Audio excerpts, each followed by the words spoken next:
Omega competition में आपका हम पुनः स्वागत करते हैं। अभी तक हम लोग जो है नंबर सिस्टम के बारे में पढ़ रहे थे, तमाम तरह के नंबर सिस्टम पढ़े। अब हम पढ़ेंगे टाइप्स ऑफ नंबर। ठीक है, इसमें सबसे पहले आएगा नेचुरल नंबर, प्राकृतिक संख्याएं। ये प्राकृतिक संख्याएं क्या होती हैं, इनको हम प्राकृतिक संख्याएं क्यों कहते हैं? देखिए, जब भी हम कोई चीज़ देखते हैं, ऑब्जर्व करते हैं, या मेरे सामने कुछ भी, हम लोगों के सामने कुछ भी गुजरता है, तो हमारे दिमाग में तुरंत दो प्रश्न आता है, कितना, कैसा। दो ही प्रश्न तुरंत आ जाता है, कितना, कैसा। जैसे सपोज करिए कि आप कहीं खड़े हो, आपके सामने से मैं जो है दो कारें गुजर गई, तो आपके दिमाग में तुरंत आएगा कितनी और कैसी, मतलब कितनी कारें थी और दिखने में कैसी थी। ठीक है, तो इनका जो पहले का जो प्रश्न आता है कितना, उसका आंसर जो मिलता है वह काउंटिंग से मिलता है, गिनती से मिलता है। यह जो विचार आते हैं वो प्राकृतिक रूप से आपके मन में आ जाते हैं। जब भी आप कोई झुंड या कोई भी चीज़ आपके सामने आता है, कोई घटना होती है इस तरह की संख्या में, तो आपके मन में तुरंत क्वेश्चन आ जाता है कितना। तो इसका तो आप तुरंत काउंटिंग करना शुरू कर देते हो, 1 2 3 4 5 6 इस तरह से। तो यह प्रकृति के द्वारा हमें ज्ञान कराया जाता है। इसलिए जो गिनती की संख्याएं हैं, एक से लेकर के 1 2 3 4 5 6 जितनी भी है, 1 2 3 4 5 6 7 8, इनको हम प्राकृतिक संख्याएं कहते हैं। यह हमेशा एक से शुरू होती है, क्योंकि हमें ज्ञान तभी होता है जब कोई वस्तु कम से कम एक के रूप में हमें दिखाई पड़े, इकाई के रूप में दिखाई पड़े। देखिए, हम सबकी पहचान एक यूनिट के रूप में है, एक इकाई के रूप में है, हम आधे नहीं हो सकते हैं। ठीक है ना। तो कोई वस्तु जो है पूरी की पूरी, उसे हम पूरा होती है तो एक कहते हैं, चाहे वह कुछ भी हो। जैसे मैं हूं, कोई ये पेन है, ठीक है, आप हैं, कोई भी है, तो इसलिए जो सबसे छोटी प्राकृतिक संख्या है वह एक हुई। समझ में आ रहा है कि नहीं आ रहा है कि इन्हें हम प्राकृतिक संख्याएं क्यों कहते हैं? ठीक है, क्योंकि इनका ज्ञान जो है हमें देखने पर तुरंत अपने आप आ जाता है। हम इसे रोक नहीं सकते हैं कि हम उसको नहीं काउंट करेंगे, या हमारे मन में ये बात नहीं आएगी, हम इसे रोक नहीं सकते हैं, और इसलिए इसे हम प्राकृतिक संख्याएं कहते हैं। इसमें सबसे छोटी प्राकृतिक संख्या इसलिए एक होती है क्योंकि हमें ज्ञान एक से शुरू होता है। ठीक है, प्राकृतिक संख्याओं को हम n से दिखाते हैं, और इनकी संख्या एक से शुरू होकर असेंडिंग यानी बढ़ते क्रम में हम जो है अनंत तक लिख सकते हैं, यानी कोई बहुत बड़ी प्राकृतिक संख्या का अंत नहीं है। हम चाहे जितनी लिखती चले जाए, प्राकृतिक संख्याएं उसके आगे बढ़ती चली जाएंगी। ठीक है, तो इसको हम दिखाते हैं n से। 1 2 3 4 5 6 एंड सो ऑन। इस तरह से जो प्राकृतिक संख्या है वह क्या है? सेट है, यानी गिनती की संख्याओं को हम प्राकृतिक संख्याएं कहते हैं।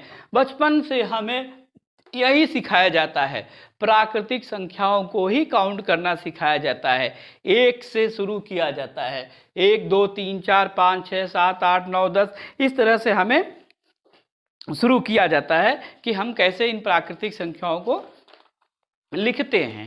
ठीक है, तो यह प्राकृतिक संख्याएं। अब है कि ये संख्याएं हैं क्या। देखिए, जब हमारे मन में आया कितना, तो हम तुरंत उसको गिनते हैं। जैसे मान लीजिए कि 25, ठीक है, तो 25 को कहते हैं संख्या, और 25 में जो सिंबल यूज हुए उसे कहते हैं अंक। जैसे मान लीजिए कोई आपके सामने एक फ्लॉक है, एक झुंड है, ठीक है, जानवरों का झुंड है, जिसमें आए 25, तो ये 25 जो हो गई, ये हो गई आपकी संख्या, यानी ये हो गया नंबर, और इसमें 2 और 5 ये हो गए डिजिट। इन्हें अंक कहते हैं। क्या कहते हैं? अंक कहते हैं। यहां एक जो है वह सबसे छोटी प्राकृतिक संख्या है। ठीक है, चलिए अब आगे हम चलते हैं इसके। हम प्राकृतिक संख्याओं को अगर एक लाइन पे दिखाने लगे तो इस तरह से शुरू होगा। हम एक नियमित अंतराल पे पॉइंट ले लें। अभी हम दिखाएंगे ऐसा हमने क्यों किया, बराबर क्यों लेते हैं। तो हमारी प्राकृतिक संख्या शुरू होगी 1 2 3 4 5 6 7 8 9 10 एंड सो ऑन। तो यह है नंबर लाइन पे हम इन प्राकृतिक संख्याओं को दिखा सकते हैं। ठीक है, संख्याओं को लिखना तो आप जानते ही हैं कि चाहे हम संख्या चाहे जितना आगे चलते चले जाएं। अब आता है इसमें दो और चीजें आती हैं, सक्सीजर और प्रीडिसेसर। ठीक है, अनुवर्ती और पूर्ववर्ती संख्या क्या होती है। देखिए, अनुमाने होता है आगे, जैसे यहाँ पे एक संख्या ले लिया हमने 5, तो यहाँ पे इसके जो आगे संख्या है 6 को कहेंगे यह अनुवर्ती है, सक्सेसर है। ठीक है, हिंदी में इसको कहते हैं कि अनुवर्ती है। यह क्या है, 5 की अनुवर्ती है। यह कैसे मिलती है, किसी संख्या का अनुवर्ती निकालना हो तो उस संख्या में एक आप जब जोड़ देंगे तो उस संख्या का सक्सीजन मिल जाएगा, अनुवर्ती संख्या आपको मिल जाएगी। ठीक है, अब 5 के पहले बाएं साइड अगर आ जाए तो हमें यहाँ 4 मिलता है। 4 को कहते हैं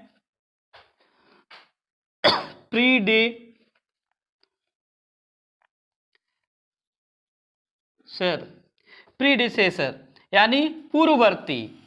हिंदी में क्या हुआ, पूर्ववर्ती। पूर्ववर्ती का मतलब होता है पहले की, किसी संख्या के ठीक पहले की संख्या को उसका पूर्ववर्ती और ठीक आगे वाली संख्या को उसका अनुवर्ती संख्या कहा जाता है। अनुवर्ती संख्या को हमेशा उस संख्या में एक जोड़ के प्राप्त किया जाता है और पूर्ववर्ती संख्या को हमेशा एक माइनस करके प्राप्त किया जाता है। ठीक है, चलिए, तो ये हुआ हमारा पूर्ववर्ती और ये हो गया अनुवर्ती।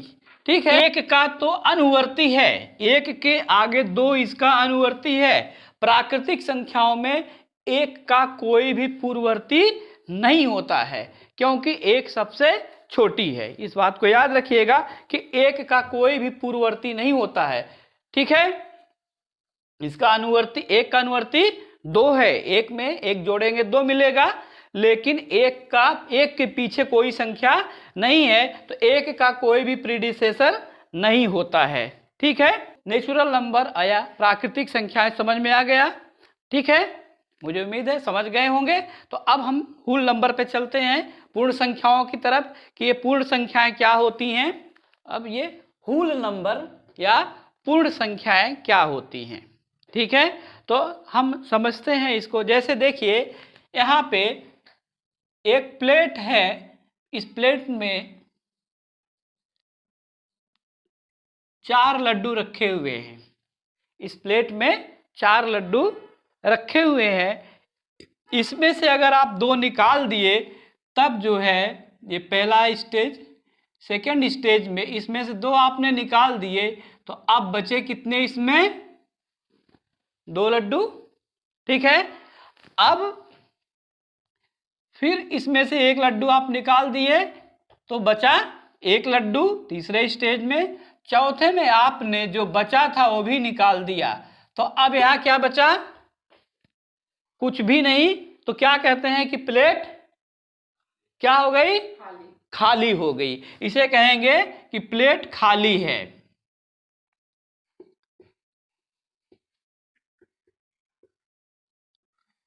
प्लेट खाली है।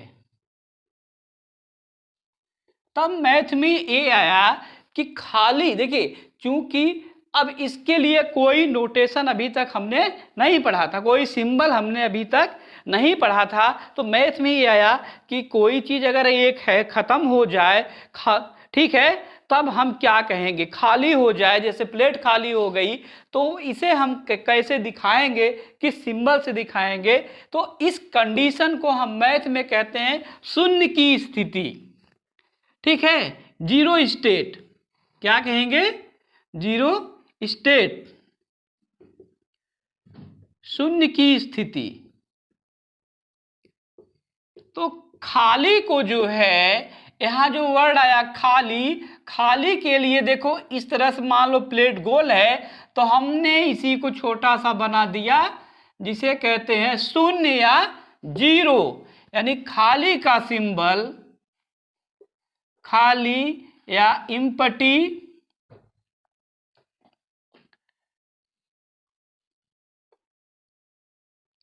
इम्पटी का सिंबल है इसका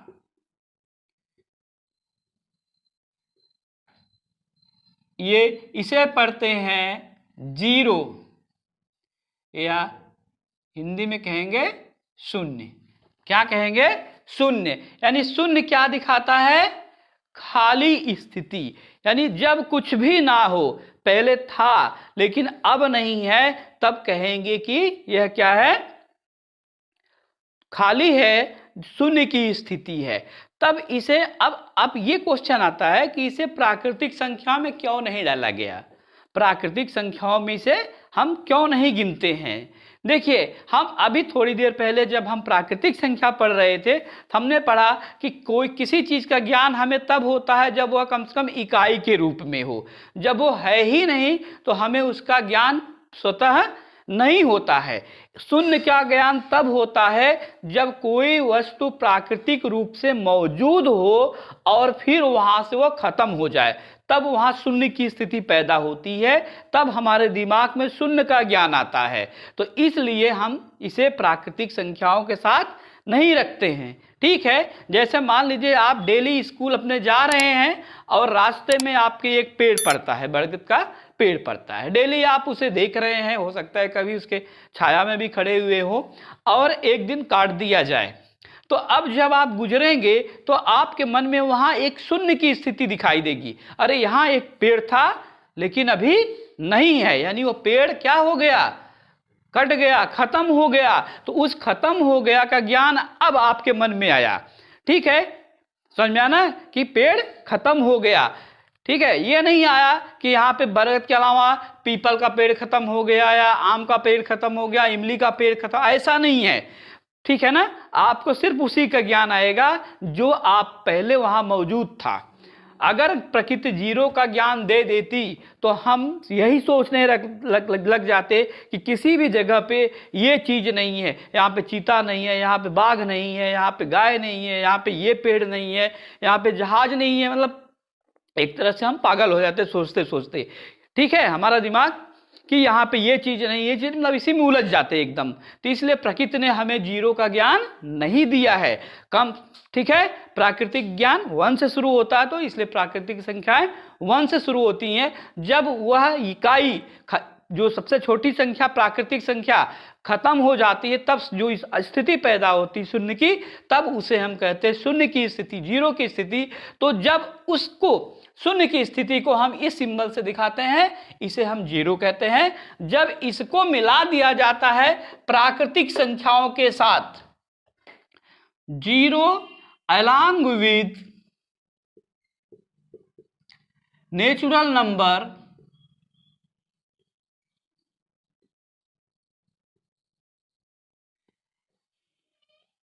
is called whole number। प्राकृतिक संख्याओं के साथ अगर हम जीरो को मिला देते हैं तब कहते हैं इसे होल नंबर या पूर्ण संख्याएं कहा जाता है। ठीक है, तो समझ में आ गया कि पूर्ण संख्याएं जो है वह जीरो के साथ होती हैं, प्राकृतिक संख्याओं में जीरो नहीं होता है शुरू में। तब होल नंबर को हम दिखाते हैं W से, ये शुरू होगा 0 1 2 3 4 5 6 एक्सेट्रा। इस तरह से यह बना हमारा अब होल नंबर, जिसमें जीरो इंक्लूड हो गया। इसको एक के पहले हमने क्यों रखा, देखिए प्राकृतिक संख्या हमारी शुरू हुई थी कहां से, सबसे छोटी प्राकृतिक संख्या कितनी है, 1 है। ठीक है, ये हमारी हुई प्राकृतिक संख्या 1 2 3 4 5 6 7 एक्सेट्रा। तो ये है, इसे चाहे जहां तक चले जाए हम इसे कहेंगे नेचुरल नंबर, नेचुरल नंबर। ठीक है, अब जीरो जो है, जब ये कम से कम जो सबसे छोटी प्राकृतिक संख्या, इसकी स्थिति जब खत्म हो जाती है, जैसे हमने बताया ये खाली हो जाता है, तब जीरो आता है। यानी जीरो इसके पहले आना चाहिए, छोटा आना चाहिए, इसका पूर्ववर्ती होना चाहिए, तो इसलिए यहाँ पे आ जाता है जीरो। तो पूर्ण संख्याएं अब जीरो से शुरू होती हैं, जबकि प्राकृतिक संख्याएं हमेशा एक से शुरू होती हैं। तो जब प्राकृतिक संख्याओं में जीरो मिला दिया गया, तब अब ये देखिए यहां तक तो प्राकृतिक था, लेकिन यहाँ इसको मिला लिए गए, तब ये बन गया हमारा होल नंबर। ठीक है, तो प्राकृतिक संख्या और पूर्ण संख्या या होल नंबर में आपको अंतर समझ में आ गया होगा। दूसरा एक पॉइंट याद रखिएगा कि जीरो को क्यों नेचुरल नंबर नहीं कहते हैं। ठीक है, अब हम चलते हैं आगे, इसके बढ़ते हैं। इसमें कुछ हम संक्रियाएं करते हैं। हमने नेचुरल नंबर पढ़ा, होल नंबर पढ़ा। अब देखिए डेली के यूज में, डेली की हमारी दिनचर्या में रोज रोज हमें दो और चीज़ों का सामना करना पड़ता है। जैसे कुछ चीज़ों को हमें मिलाते हैं, कुछ को अलग करते हैं। दो बहुत इंपॉर्टेंट चीज़ें होती हैं, चीज़ों को मिलाना यानी जोड़ना, और तोड़ना या अलग करना। ठीक है, यह डेली हम करते हैं। जैसे मान लीजिए कि आपको 10 रुपए का सामान खरीदना है, आपके पास 6 रुपए है, तो 4 रुपए की कमी हो रही है, तो आप कहेंगे कि 4 रुपए और दे दो, मिला करके हमारे 10 रुपए हो गए। यानी आपने 6 में 4 रुपए मिला दिए। ठीक है, तो इसे कहते हैं मिलाना। यह डेली के इस चीज़ों को हम डेली फेस करते हैं, सिर्फ पैसे नहीं कि हर जगहों पे। ठीक है, जैसे आपके पास, तो इसे देखिए दो प्रॉब्लम हुए मिलाने, एक तो होता है मिलाना, या इसे जोड़ना भी कहते हैं, मिलाना या जोड़ना, और दूसरा होता है अलग करना, निकालना। ठीक है, जैसे मान लीजिए कि आपके पास 10 रुपए हैं, दो लोगों को देने हैं।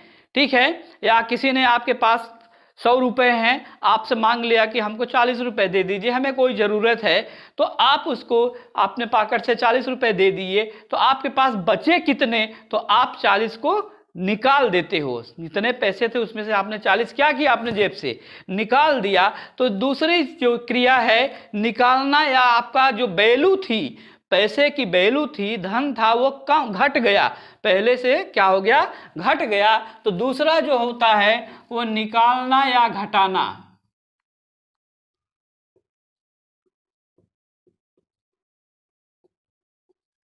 घटाना। ठीक है, अब देखिए मिलाना या जोड़ना का क्या मतलब हुआ। जैसे आपके पास मान लीजिए कि 10 रुपए हैं, 10 रुपीज। ठीक है, और आपको और मिल गए 5 रुपीज, कंबाइन विद 5 रुपीज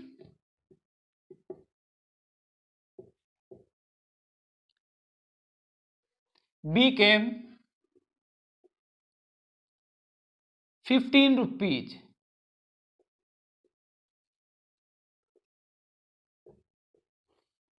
यानी 10 रुपए को अगर 5 रुपए के साथ जोड़ा जाए तो कुल मिला के हो जाता है 15 रुपए।